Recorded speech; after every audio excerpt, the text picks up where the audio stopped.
Rolling. Yep. Right. Hi, I'm Rachel Walters. This is my persuasive speech, and I'm going to show my audience. This is my brother, my mom, and my dad. Hi. And my mom's videotaping. There we go. Alright. And my time is going to start now. I do not look like girls on the covers of a magazine, and I eat like a football player. To the world, this may be a problem, but to me, I honestly could care less what they think. However, I was not always this way. Women tend to compare themselves to others a lot.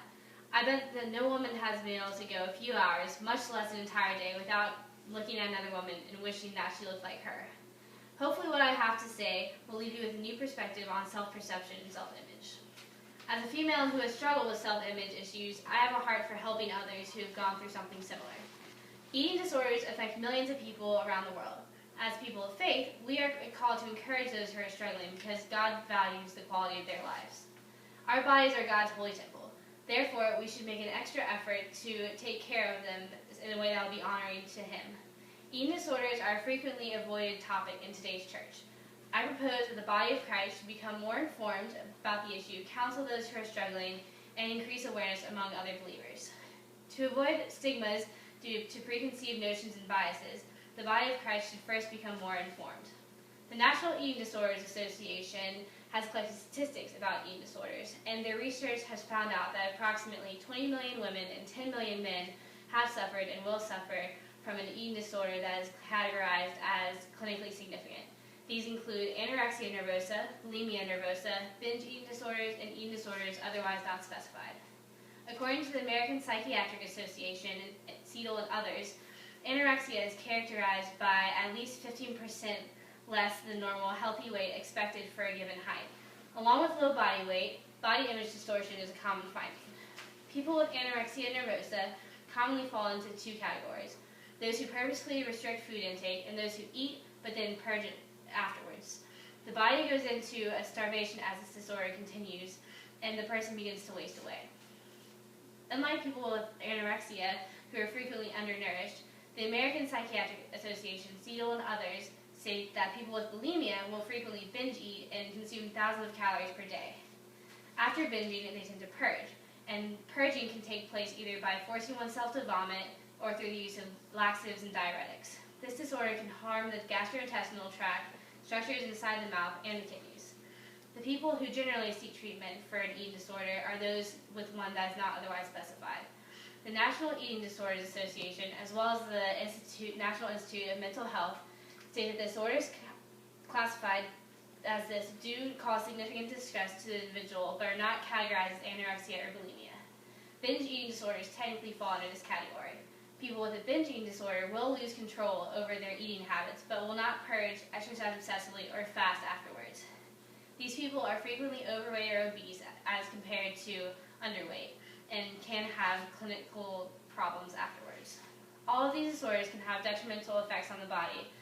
God calls us to take care of our bodies because He created them. 1 Corinthians 3:16-17 asks us to consider the weight of what we do when we harm our bodies. It states, "Don't you know that you yourselves are God's temple and that God's Spirit lives in you?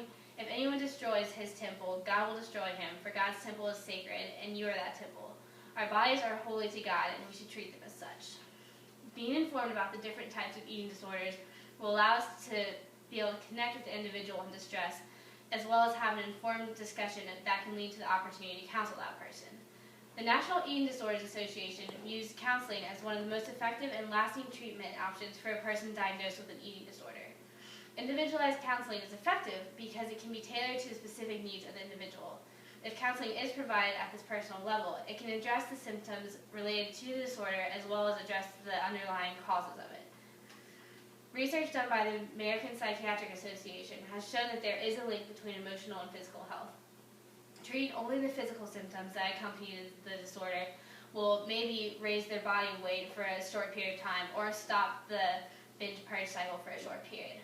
However, underlying emotional problems may still exist that were worsened by the disorder or were the cause of it to begin with. As Christians, we are called to minister to those who are facing trials.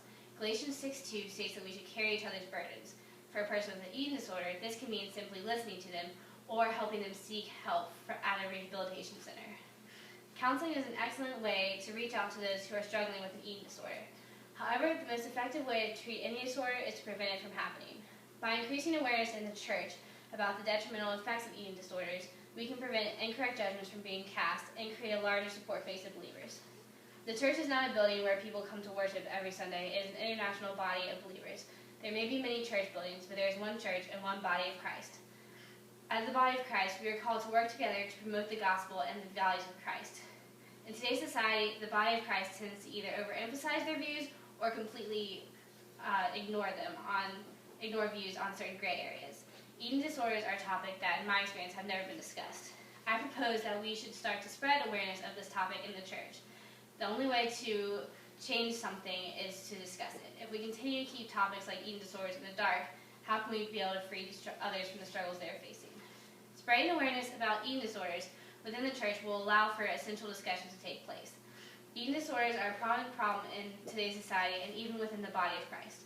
If we become informed on the topic, we will be better suited to counsel those who are struggling and promote awareness among other believers. We need to read articles, ask questions, and listen to the stories of others because each person has their own unique experience and story to tell. One of my favorite children's books is The Lorax by Dr. Seuss, and one of the quotes from it reads, "Unless a person like you cares a whole awful lot, nothing is going to get better." It's not. And what that says to me is, unless we have the courage to stand up and say something, no change will ever start to happen. So thank you.